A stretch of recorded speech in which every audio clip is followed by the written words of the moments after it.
Prime time routine ಮತ್ತೆ ಮುಂದುವರಿತಾ ಇದೆ. ರಾಹುಲ್ ಗಾಂಧಿ ನರೇಂದ್ರ ಮೋದಿ ಅವರು ನಾನು ಇವ್ರ ಮೇಲೆ ಕ್ರಮ ತಗೊಳ್ಳದೆ ಬಿಡಲ್ಲ, ಯಾರನ್ನೂ ಉಳಿಸಲ್ಲ, ನಾನು ತಪ್ಪು ಮಾಡಿದವ್ರನ್ನ ಅಂತೆಲ್ಲ ಹೇಳಿದ ಮೇಲೆ ರಾಹುಲ್ ಗಾಂಧಿ ಕೌಂಟರ್ ಕೊಟ್ಟಿದ್ದಾರೆ. ಯುವಕರ ಭವಿಷ್ಯಕ್ಕೆ ಹಾನಿ ಉಂಟು ಮಾಡಿದ್ದು ನೀವೇ ಅಲ್ವೇ ಮೋದಿಜಿ?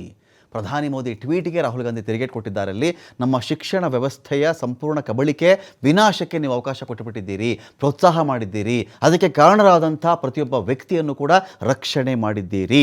ವಿದ್ಯಾರ್ಥಿಗಳ ಬೇಡಿಕೆಗಳು ಸ್ಪಷ್ಟವಾಗಿವೆ. ವಿದ್ಯಾರ್ಥಿಗಳ ಪ್ರಮುಖ ಬೇಡಿಕೆಗಳನ್ನು ಮುಂದಿಟ್ಟುಕೊಂಡು ನೀವು ಇನ್ಮೇಲೆ ಗಮನ ಹರಿಸಿ ಕ್ರಮ ತೆಗೆದುಕೊಳ್ಳಿ ಅಂತೇಳಿ ರಾಹುಲ್ ಗಾಂಧಿ ಹೇಳಿರೋದು. ಧರ್ಮೇಂದ್ರ ಪ್ರಧಾನ್ರನ್ನು ಮೊದಲು ವಜಾಗೊಳಿಸಿ, ವಿದ್ಯಾರ್ಥಿಗಳ ಕ್ಷಮೆ ಕೇಳಿ, ಎರಡನೇದು. ಮೂರನೇದು, ವಿದ್ಯಾರ್ಥಿಗಳ ಮೇಲೆ ಹಲ್ಲೆ ಮಾಡಿದವರ ಮೇಲೆ ಕ್ರಮ ಆಗಲಿ. ಯುವಕರ ಭವಿಷ್ಯ ಹಾಳು ಮಾಡಿದಂಥ ಸರ್ಕಾರ ಅಂಥೇಳಿ ರಾಹುಲ್ ಗಾಂಧಿ ಕಿಡಿಕಾರಿದ್ದಾರೆ. ದೇಶದ ಶಿಕ್ಷಣ ವ್ಯವಸ್ಥೆ ಸಂಪೂರ್ಣ ಧ್ವಂಸ ಅಂಥೇಳಿ ಆಕ್ರೋಶ ಹೊರಹಾಕಿದ್ದಾರೆ. ವಿದ್ಯಾರ್ಥಿಗಳ ಮೇಲಿನ ದೌರ್ಜನ್ಯವನ್ನು ಖಂಡಿಸಿ ರಾಹುಲ್ ಗಾಂಧಿ ಕಟುಟೀಕೆ ಮಾಡಿದ್ದಾರೆ. ಧರ್ಮೇಂದ್ರ ಪ್ರಧಾನ್ ವಜಾಗೊಳಿಸಲಿಕ್ಕೆ ರಾಹುಲ್ ಗಾಂಧಿ ಪಟ್ಟು ಹಿಡಿದಿದ್ದಾರೆ. CJP ಕೂಡ ತಿರುಗೇಟು ಕೊಟ್ಟಿದೆ ಪ್ರಧಾನಿ ಮೋದಿ ಟ್ವೀಟ್ಗೆ. ಕೇವಲ ಫಾಸ್ಟ್ ಟ್ರ್ಯಾಕ್ ಕೋರ್ಟ್ ಸ್ಥಾಪನೆ ಮಾತ್ರವಲ್ಲ, ಮೊದಲು ಸಚಿವ ಧರ್ಮೇಂದ್ರ ಪ್ರಧಾನ್ ರಾಜೀನಾಮೆ ಕೊಡಲಿ, ಅವರು ರಾಜೀನಾಮೆ ಕೊಡಲೇಬೇಕು.